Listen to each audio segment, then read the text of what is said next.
Hello welcome back to investment theme video as part of learn to invest. दोस्तों ये सब videos चल रहे हैं, मज़ा आ रहा है, आपको भी आई एम श्योर लर्निंग मिल रही होगी।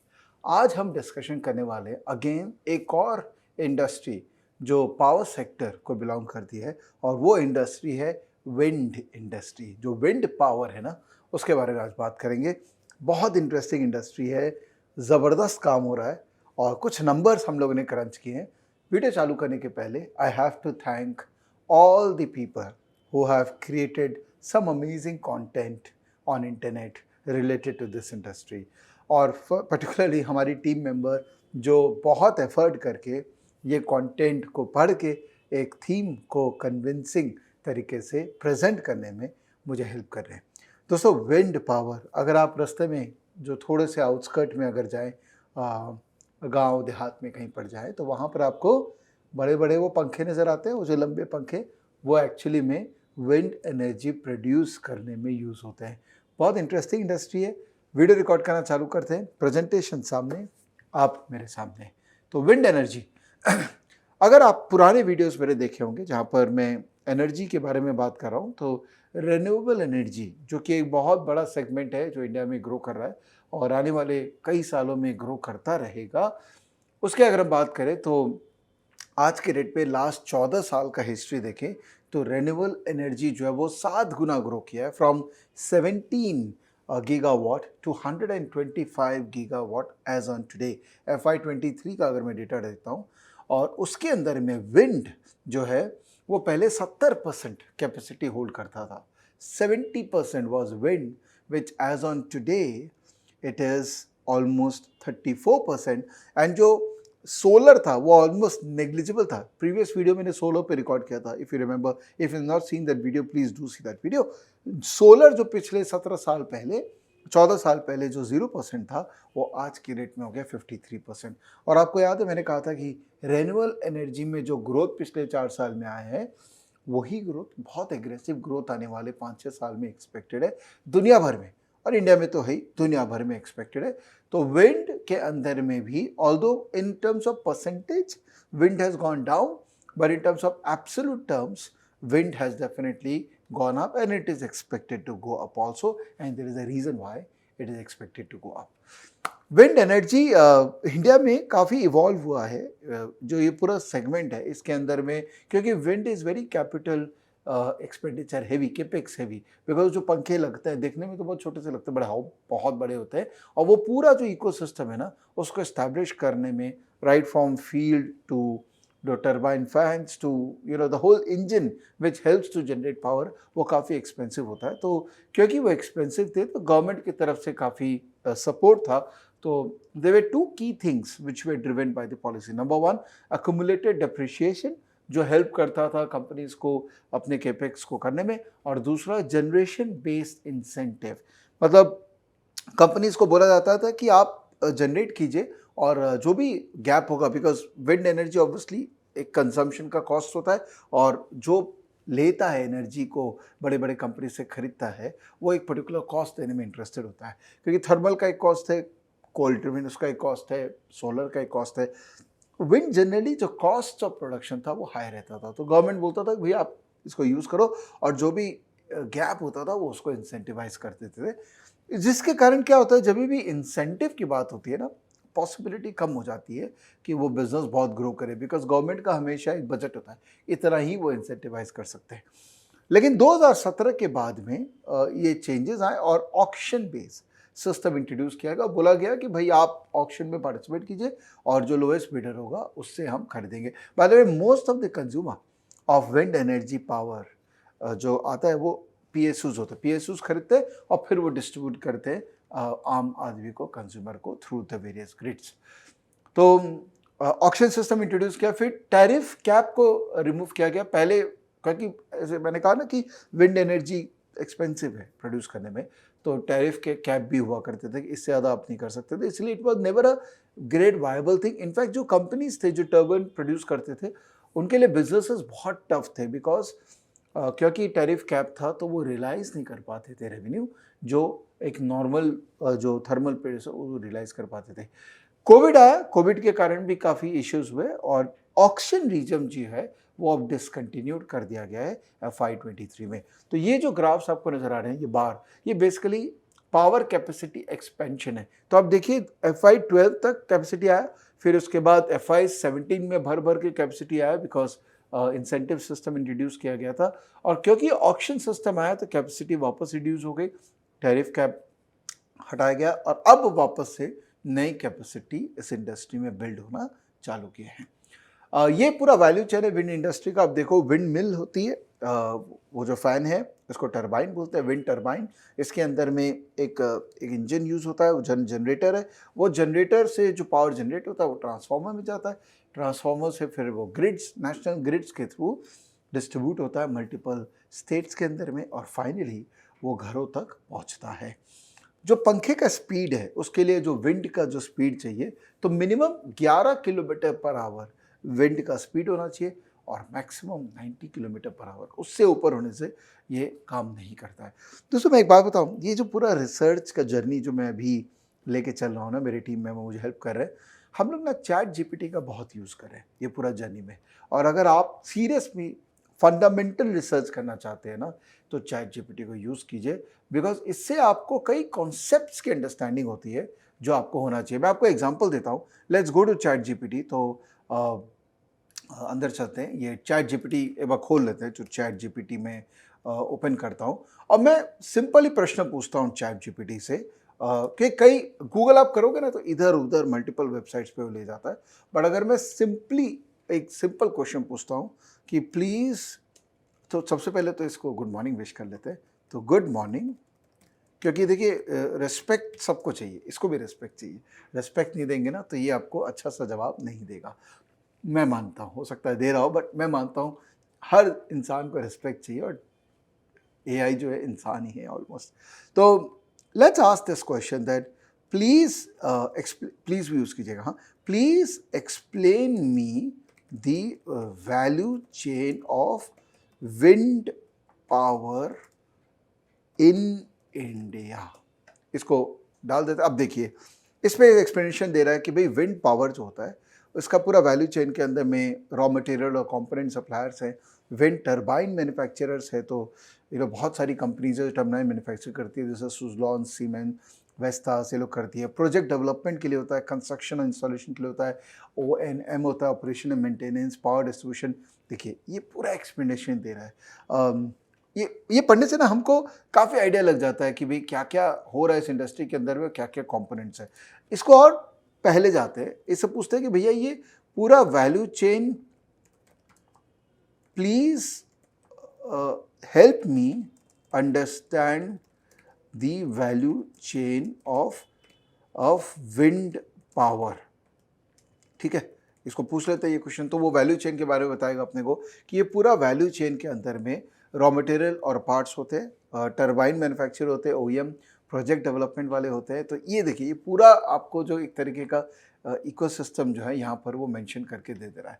तो वापस चलते हैं अब तो डिस्कशन में, और ये वैल्यू चेन वाला पॉइंट है ना, इसको मैं यूज़ करूँगा, इसको चैट जीपीटी को यूज़ करते रहेंगे for our analysis purpose. Global market देखें तो चाइना सबसे बड़ा है विंड एनर्जी प्रोडक्शन के अंदर में। तो चाइना तकरीबन 366 gigawatt of wind energy produce करता है, इंस्टॉल्ड कैपेसिटी लेके बैठा है। और इंडिया जो है वो इतनी सा ही है, 42 गीगावाट है।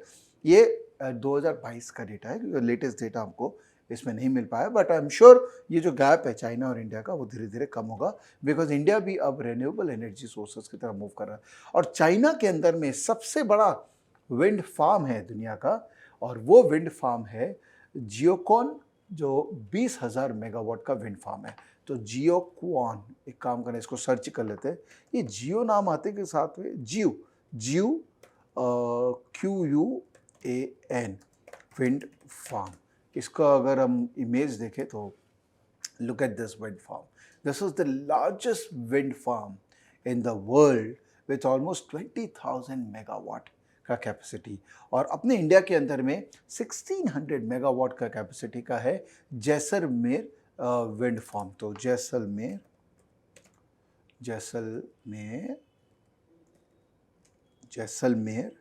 गए हुए आप, या जैसलमेर विंड फार्म। देखिए क्या होता है विंड फार्म, क्योंकि विंड चाहिए ना हेवी, तो वो ओपन एरिया के अंदर में फार्म ज़्यादा लगे हुए रहते हैं बिकॉज वहाँ पे हवा का रोकथाम नहीं है, और जितना ज़्यादा हवा मिलेगा उतना बेटर पावर जनरेशन इसके अंदर में हो सकती है। थर्ड है ऑल्ट विंड एनर्जी। चौथा है मुपंदन, जो इंडिया में है, तमिलनाडु में और यूएस के अंदर में बड़े बड़े विंड फॉर्म है। बट दुनिया का सबसे बड़ा विंड फॉर्म जो है वो है जिक्वान, जिक्वान चाइना के अंदर में। अब बहुत कुछ हो रहा है दुनिया में विंड फार्म के अंदर में, और सबसे बड़ा डेवलपमेंट हो रहा है वो है ऑफशोर विंड फार्म, मतलब समुद्र के अंदर में विंड फार्म को लगाना। तो ऑफशोर विंड फार्म्स देखते हैं, ऑफशोर विंड फार्म्स। तो ऑफशोर विंड फार्म्स क्या होता है, ये कुछ आपको एक एग्जांपल नजर आएगा। ये देखिए एक तरीके का ऑफशोर विंड फार्म है जो कि समुद्र के बीचों बीच विंड फार्म लगाया गया है। ठीक है, तो इंडिया जो है 2024 जून के अंदर में गवर्नमेंट ने 7,500 करोड़ के करीब पैसा एलोकेट किया है to develop 37 gigawatt of offshore wind energy at an investment of 4.5 lakh crore. और ये गवर्नमेंट की तरफ से अप्रूवल हुआ है, और इसमें मैक्सिमम जो है 6,850 करोड़ जो है वो 500 वाट ईच जो गुजरात और तमिलनाडु में जाएगा। ये क्यों डाला गया, बिकॉज एक वायबिलिटी गैप फंडिंग स्कीम के थ्रू डाला गया है कि अगर सपोज ये प्रोड्यूस करने में वायबिलिटी नहीं होती है तो गवर्नमेंट बोल रही है कि कोई बात नहीं, पैसा मैं दे दूंगी, आप टेंशन मत करो, आप काम करो, बिकॉज ये होना बहुत बहुत ज़रूरी है हमारा ग्रोथ के लिए। तो 7,453 crore for 1 gigawatt. So total capital allocated for this scheme is 4.5 lakh crore. Okay, तो ऑफशोर विंड फार्म के बारे में जाने तो अलग अलग तरीके के हैं, जैसे मोनोपाइल, जैकेट ट्राइपॉड, फ्लोटिंग स्ट्रक्चर। जो सबसे सुपीरियर है वो है spar, which is the floating structure. ये 5 से 10 मेगावाट पावर जनरेट कर सकता है, बिकॉज ये अंदर में, एकदम अंदर में सी में जाके हैं, ऑब्वियसली इसको बनाने में खर्चा सबसे ज़्यादा होता है। और मोनोपाइल जो है वो समुद्र के एकदम लैंड और समुद्र के इंटरजेक्शन पे है, तो वो 1 से 2 मेगावाट पावर जनरेट कर सकता है। अच्छा, मेरे माइंड में एक क्वेश्चन आया कि ऐसा क्यों है कि समुद्र के अंदर में पावर जनरेशन की रिक्वायरमेंट होगी, क्योंकि वहाँ हवा ज़्यादा होता है, बरोबर है। अब समुद्र में भी ना, अगर आप दिन में देखोगे तो हवा कम होती है, रात को हवा ज़्यादा होता है। तो मैंने चैट जीपीटी से पूछा कि भाई ऐसा क्यों है कि रात को हवा क्यों ज़्यादा होती है, तो चैट जीपीटी मुझे साइंटिफिक उसने मुझे बताया। तो मैंने क्वेश्चन पूछता हूँ, why we have more wind near the sea, मतलब सी के पास में विंड ज़्यादा क्यों होता है। तो इसका आंसर हमको मिल गया, इसको कहते हैं सी ब्रीज, जो कि हम समुद्र के पास जाते हैं ताकि हमको हवा मिल सके, राइट। तो टेम्परेचर का डिफरेंस, एयर प्रेशर का difference, daily cycle, open terrain, right. एक और क्वेश्चन पूछते हैं, why we have more wind in the evening vis day time, मतलब शाम को ज़्यादा हवा क्यों होती है डे के मुकाबले। और ये इंपॉर्टेंट इंफॉर्मेशन है, इसको पार्क करिएगा बिकॉज ये अपने को बाद में काम आएगा। तो टेम्परेचर का इक्वलाइजेशन है कि भाई दिन में जो है गर्मी होती है, शाम को थोड़ी ठंडक आ जाती है, तो उसके कारण जो टेम्परेचर चेंजेस होते हैं, ट्रांजिशन होते हैं, उस पर हवा का जनरेशन होता है। लैंड ऑन सी ब्रीज का साइकिल है, lower atmospheric stability, wind shear, I mean आप वो भी देखो कि जो समुद्र में जो वेव्स आते हैं, तो ऑब्वियसली मून के कारण वेव्स का जनरेशन होता है, तो वेव के जो चेंजेस आते हैं उसके कारण भी ज़्यादा विंड जनरेट होता है। तो there is a science behind this which which we should know. तो ऑफशोर और ऑनशोर में डिफरेंस क्या है। ऑनशोर के अंदर में जनरली लैंड का कॉस्ट जो है वो बड़ा कॉस्ट है, और पेबैक जो है वो 4 से 5 साल के अंदर में आ जाता है। तो connection to the grid is easier, because अगर ज़मीन पे लगा हुआ है तो ग्रिड पास पे होता है, तो उससे कनेक्शन ज़्यादा होता है। तो ओवरऑल केपेक्स जो है वो ऑनशोर के अंदर में रिलेटिवली कम है। ऑफशोर के अंदर में इन्वेस्टमेंट पर मेगावाट जो है वो ज़्यादा है, ऑलमोस्ट 50% मोर है। In India 2024 majority of the wind farm are onshore, और जैसलमेर वगैरह के अंदर में है, जैसलमेर में, गुजरात एरिया के अंदर में। ऑफशोर के अंदर में इंडिया आई थिंक अब चालू ही कर रहा है, क्योंकि मेजॉरिटी इंडिया के अंदर में अभी टेक्नोलॉजी डेवलप हो रही है, और एक्सपेक्ट किया जा रहा है कि ये अब यहाँ से बड़ा बनेगा। गवर्नमेंट की तरफ से भी एक पुश है, और इंडिया के पास एडवांटेज है कि 7,600 कोस्ट लाइन इंडिया में सराउंडेड है। तो अगर हम ऑफशोर विंड प्रोजेक्ट्स को इम्प्लीमेंट कर पाए सही तरीके से तो बहुत ज़बरदस्त हो जाएगा। ऑनशोर के अंदर में आउटपुट होता है 2 से 3 मेगावाट पर टरबाइन और ऑफशोर के अंदर में आउटपुट होता है 5 से 10 मेगावाट पर टरबाइन। तो ऑल्दो कैपिटल एक्सपेंडिचर ज़्यादा है ऑफशोर के अंदर में, लेकिन आउटपुट प्रोडक्शन जो है ना वो ज़्यादा होता है, which makes offshore very very exciting. By the way, लेकिन जब हम कैपेसिटी यूटिलाइजेशन की बात करेंगे ना तब पता लगेगा कि ऑफशोर में एक्चुअली में हम कितना प्रोड्यूस ज़्यादा कर रहे हैं। ओके, विंड स्पीड जो है वो कांस्टेंट है ऑफशोर के अंदर में, तो ऐसा नहीं है जैसे ऑनशोर में क्या होता है, विंड का स्पीड इज ऑल्सो, ज़रूरी नहीं कि पूरा टाइम विंड का स्पीड वही मिलेगा, सिक्लिकलिटी होती है, बट जनरली ऑफशोर के अंदर में विंड का स्पीड जो है वो स्टैटिक रहता है।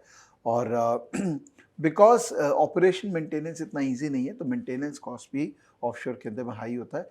ऑनशोर 2 से 20 साल तक चलते हैं और ऑफशोर जो पूरा विंड टरबाइन प्रोजेक्ट है वो 25 से 30 साल तक चलता है। तो इंडिया का as in other countries also कि पावर, पीक पावर जो रिक्वायरमेंट होती है वो एक तो सुबह के टाइम पे होती है और एक इवनिंग टाइम पे होती है। तो इंडिया जो है ना पीक पावर के अंदर में डेफिसिट में है, 4% के करीब हमारा डेफिसिट है, ठीक है। और क्या होता है, सोलर जो है वो केटर टू करता है आपके दिन भर के रिक्वायरमेंट को, और फिर सोलर एनर्जी को स्टोर कर लिया जाता है to cater to evening. Wind में क्या फ़ायदा है कि इवनिंग में हवा ज़्यादा है, तो ये combination of morning and evening, solar and wind can be a very dynamic combination to reduce the overall price of the तो ये हमने एक ग्राफ मिला, बड़ा इंटरेस्टिंग ग्राफ मिला, ये सोर्स कहता है रिन्यू कंपनी रिपोर्ट, इस पे गिरा कि जो पीक डिमांड है, जो ये डिमांड है, ठीक है। तो पीक देखो आप, डिमांड दिन में 6 से 8 के बीच में सुबह और 6 बजे से लेकर 8 बजे तक की रात को, ये पीक डिमांड का टेन्योर है। और बीच में है सोलर, ये पूरा सोलर है, और विंड का जो है ये पूरा टाइम विंड का है। तो सोलर जो है वो स्टोर होता है और पीक डिमांड को यहाँ पर मीट किया जाता है बाय कॉम्बिनेशन, ठीक है। तो कुछ डेटा हमको मिला था, इंटरेस्टिंग डेटा, आईसीआईसीआई सिक्योरिटीज का रिसर्च ने ये डेटा प्रोड्यूस किया था कि सोलर को बनाने का जो कॉस्ट है वो 2.5 पर यूनिट है, ठीक है, और विंड को बनाने का तकरीबन 3 रुपये पर यूनिट है, 3। अब इनको स्टोर भी करना पड़ेगा बिकॉज हम उसको यूज़ करेंगे बाद में जब ये अवेलेबल हो तो। और विंड याद रखिएगा इंडिया के अंदर में ऑनशोर ज़्यादा है तो उसको स्टोर करना पड़ता है, तो 7 रुपया जो है वो बैटरी का कॉस्ट होता है पर यूनिट। तो total tariff of solar is 9.5, wind is around 10। यही अगर हम सोलर और विंड का कॉम्बो कुछ एक प्रोजेक्ट बना दे जहाँ पे सोलर भी है जो कि दिन में काम आ रहा है और विंड जो है वो इवनिंग में काम आ रहा है, तो वो कॉम्बो जो है वो 2.7 यूनिट में हो जाता है। और कन्वेंशन यूनिट का कॉस्ट है पावर का वो है 4 per unit. So this combination can be very very interesting for power generation at a reasonable cost. Just to give you understanding, solar का कॉस्ट भी धीरे धीरे कम होता जा रहा है बिकॉज जैसे जैसे सोलर के जो इक्विपमेंट्स है वो वाइडली अवेलेबल हो रहे हैं और कैपेसिटी बढ़ रही है, कैपेक्स ज़्यादा हो रहा है, वैसे वैसे unit cost of solar manufacturing is also going down. ये एनर्जी कॉस्ट ऑफ एनर्जी है स्टैंड अलोन, तो आप देखो energy producing cost on wind is always higher vis solar, because wind के अंदर में, क्योंकि ऑनशोर के अंदर में लैंड का कॉस्ट भी आ जाता है तो कॉस्ट जनरली बहुत हाई हो जाती है। और विंड जो है इसका जो रियलाइजेशन का जो टेन्योर है, तो विंड के अंदर में actually realisation takes much more high time than in solar, because wind का जो आउटपुट है वो रिलेटिवली लेसर है vis-a-vis solar. Wind will work कैसे करता है, बहुत ही सिंपल कंपोनेंट्स है कि रोटर ब्लेड्स होते हैं, विंड आता है, ब्लेड्स घूमते हैं और फिर गियर बॉक्स होता है, वो गियर बॉक्स के साथ में इसको नसेल बोलते हैं, जनरेटर भी लगा हुआ रहता है, जनरेटर से पावर केबल, तो जनरेटर पावर जनरेट करता है और फिर पावर केबल और टावर के थ्रू ये ट्रांसफार्मर में जाता है और फिर ग्रिड्स के थ्रू पूरे रीजन में डिस्ट्रीब्यूट होता है।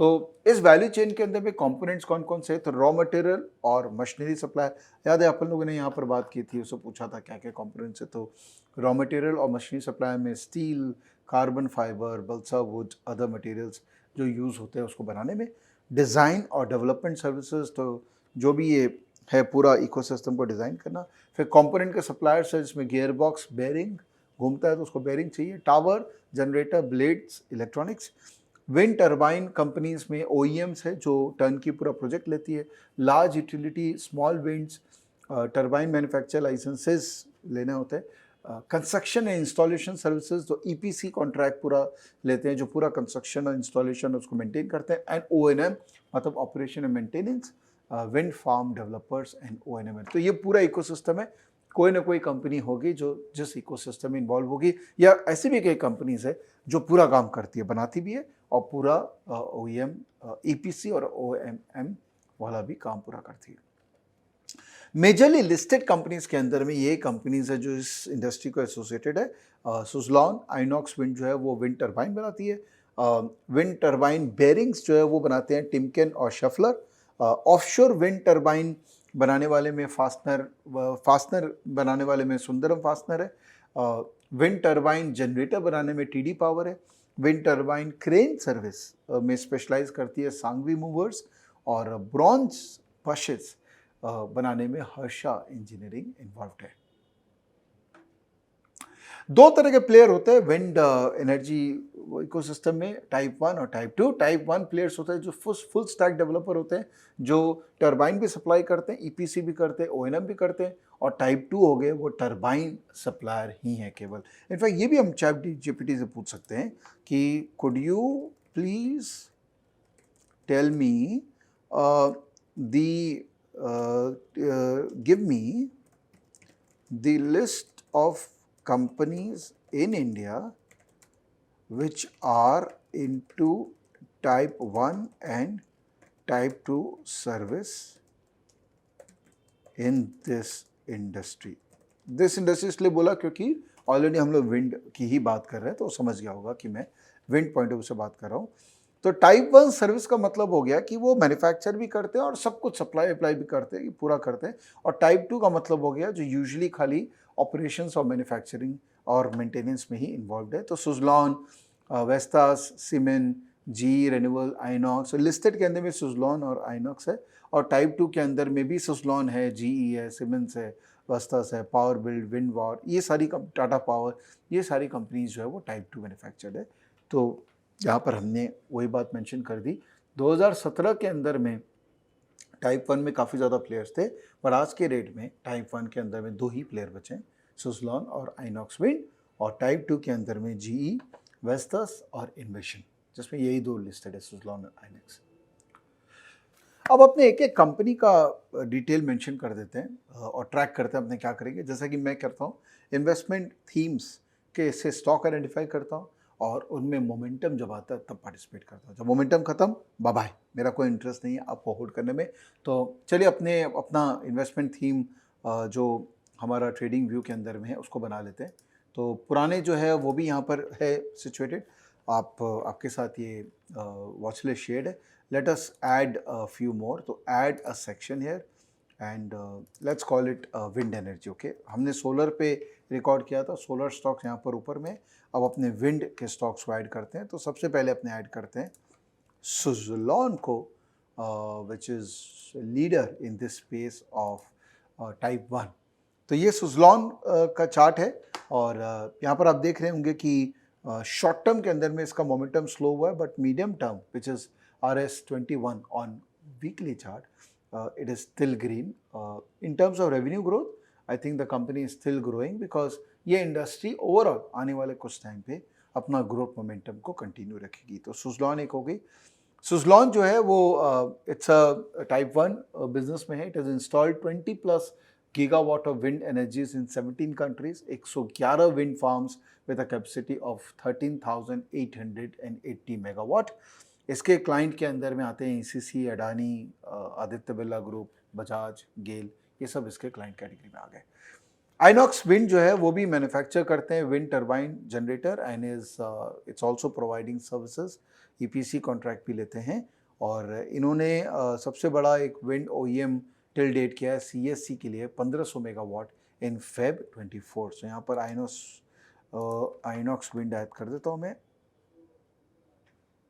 अच्छा, अपन लोग ट्रेडिंग व्यू में तो ऐड करें, साथ में अपने स्टॉकेज में भी ऐड करते रहते हैं। So let's go to StockEdge and let us create watch list. जो मैंने बाकी थीम्स के भी वॉच लिस्ट यहाँ पर ऐड कर रखे हैं।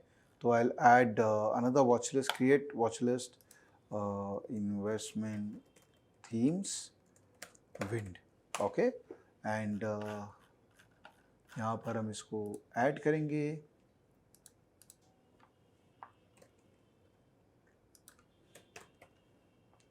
सुज़लॉन और आइनक्स,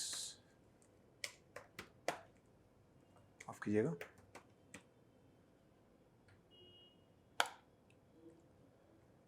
तो सारे स्टॉक मैं बाद में यहाँ पर ऐड कर लूँगा, ताकि ट्रेडिंग व्यू से हम चार्ट को देख सकते हैं, एनालिसिस कर सकते हैं, अपना एंट्री एग्जिट को प्लान कर सकते हैं। बट स्टॉकेज से क्या होता है, हमको इनसाइट्स मिलते हैं कि और क्या हो रहा है स्टॉक के अंदर में।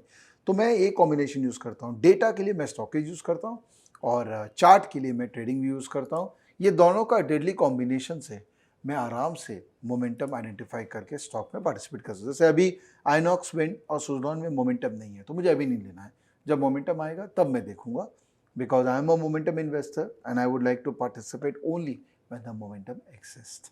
तो और कंपनीज देखते हैं। उसके बाद है JSW एनर्जी, जो कि प्राइमरी जनरेशन के अंदर में है। इनका जो एसेट है वो लार्जली कर्नाटका, महाराष्ट्र और सबलोनी में है। रिन्यूएबल एनर्जी पे इनमें काफ़ी काम किया है, तो ऑलमोस्ट 6000 मेगावाट का इनका कैपेसिटी है, जिसमें 3600 जो है वो ऑपरेशनल है और 2300 जो वो अंडर कंस्ट्रक्शन है। Wind represents almost 61%। तो JSW एनर्जी जो है वो काफ़ी ज़्यादा विंड पे फोकस है as a group. Orient green power company limited, ये independent producer of renewable power है। 93% जो इनका सेल है वो पावर से है, जिसमें wind is the major component of the power generation. KP energy जो है वो development of full utility scale wind power generation infrastructure में है। ये दूसरों के लिए डेवलप करती है, EPC प्रोजेक्ट्स लेती है विंड के अंदर में, और EPCC segment 97% of the revenue contribute करती है, IPP सेगमेंट 2% कंट्रीब्यूट करती है, एंड मेजरली इसका प्रोजेक्ट्स जो है वो गुजरात के अंदर में है। Then you have Sanghvi movers, जो मैंने कहा था कि ये one of the largest crane operators in India. 346 cranes है FY24 में, और wind is a very important part of their portfolio. Almost 40 to 45% of their revenue comes from domestic crane rental. इनके क्लाइंट्स में हैं अडानी रिन्यूएबल, JSW एनर्जी, भेल, JSW steel, माफ़ कीजिएगा, Gujarat garden reach, Ambuja cement etcetera. उसके बाद है TD power system, it is engage in AC generator and electric motor for various application. तो ये जो टर्बाइन के बाद में जो जनरेटर था, वो जनरेटर को TDPS क्रिएट कर रखा है। एंड बहुत इंटरेस्टिंग, 1 मेगावाट टू 200 मेगावाट का steam gas turbine, up to 35 megawatt of hydro, up to 20 megawatt for diesel and gas engine. तो बेसिकली जो जनरेटर होता है वो ये TD पावर सिस्टम डेवलप करता है। सुंदरम फास्टनर जो है वो TVS ग्रुप को बिलोंग करता है। दे क्रिएट फास्टनर्स जो कि इंफ्रास्ट्रक्चर को होल्ड करते हैं, and they have a very high tensile fastener for wind mills, engines and aviation, and they are pretty good brand for this exercise. Schaeffler जो कि मल्टीनेशनल है, शेफलर जो है वो बेयरिंग्स बनाती है। So they are engage in development, manufacturing, distribution of high precision roller and ball bearings, engine system and transmission components. तो ये आप अंदर में देख रहे हैं, ये छोटे छोटे जो कंपोनेंट्स है ये फास्टनर्स बनाता है, roller blades, gear box, wind tracking and blade adjustment. बहुत ही वे पूरा लगता है बहुत छोटा सा, पर अंदर जब देखते हैं इतना विशाल और छोटे छोटे कंपोनेंट्स हैं इसमें।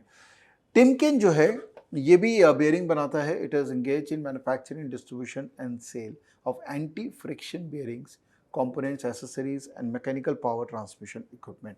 इसका जो रीच है वो ऑलमोस्ट 42 कंट्रीज में। दोस्तों ये क्विक मैं आपको नाम दे देता हूँ ताकि आपको अगर एनालाइज करना, फॉलो एनालिसिस कीजिए, बिकॉज मैं क्योंकि मोमेंटम का वेट करता हूँ, मेरे लिए नाम सफिशिएंट है। जब मोमेंटम आता है तो मुझे उसमें पार्टिसिपेट करना है, और मैं ट्राई करता हूँ तभी पार्टिसिपेट करूँ जब पूरा इंडस्ट्री के अंदर में मोमेंटम है। अगर इंडस्ट्री में ओवरऑल मोमेंटम नहीं है, इंडस्ट्री का ब्रेथ मुझे पॉजिटिव नहीं दिख रहा है, तब मैं अवॉइड करता हूँ, because ultimately industry Tailwind is very important for a sustainable momentum in any stock. Harsha engineering जो है वो लीडिंग इंजीनियरिंग कंपनी है। इनका मार्केट शेयर 50 से 60% है in India bearing cages market making, and is the largest manufacturer of precision bearing cages in organized sector in India. तो ये मोटा मोटी कुछ कंपनीज है जो इस सेक्टर को बिलोंग करता है. आई एम श्योर और भी कंपनीज आ सकती है. एक मैं छोटी सी बात करना चाहता हूँ before I close this video, that the idea of creating these theme videos और understanding themes is not to give you stock idea, क्योंकि ये स्टॉक हो सकता है कुछ महंगे, हो सकता है कुछ चले ना चले. द आइडिया इज कि ये थीम्स को आप अपने माइंड पे रजिस्टर कर लीजिए, और कल भी कोई भी कंपनियां हैं इस थीम को बिलोंग करती हो, या आपको इस थीम में इंटरेस्ट आ गया और आपको डीप इस थीम में जाना है, तो this could be a good starting point for you to get more insightful understanding about this industry. और खुद का अंडरस्टैंडिंग लिए किसी भी स्टॉक में 1 रुपया भी इन्वेस्ट मत कीजिएगा, बिकॉज अल्टीमेटली पैसा आपका है, दर्द आपको होना चाहिए और खुशी भी आप ही को मिलेगी. तो this could be a good starting point of your more understanding about this industry, और you can use ChatGPT for building further understanding from the video which I have given to you. Thank you so much ये video देखने के लिए last तक, and thank you for allowing me to record such videos, ताकि मैं अपना learning curve को और नेक्स्ट लेवल पे ले जा सकूं, बिकॉज मुझे बहुत मज़ा आ रहा है as part of my learn to invest series और सेक्टर्स और थीम्स को स्टडी करने में, और ऑब्वियसली ये पूरे प्रोसेस में कहीं पैसा बन जाए तो who is complaining. Thank you, bye, take care, जय हिंद.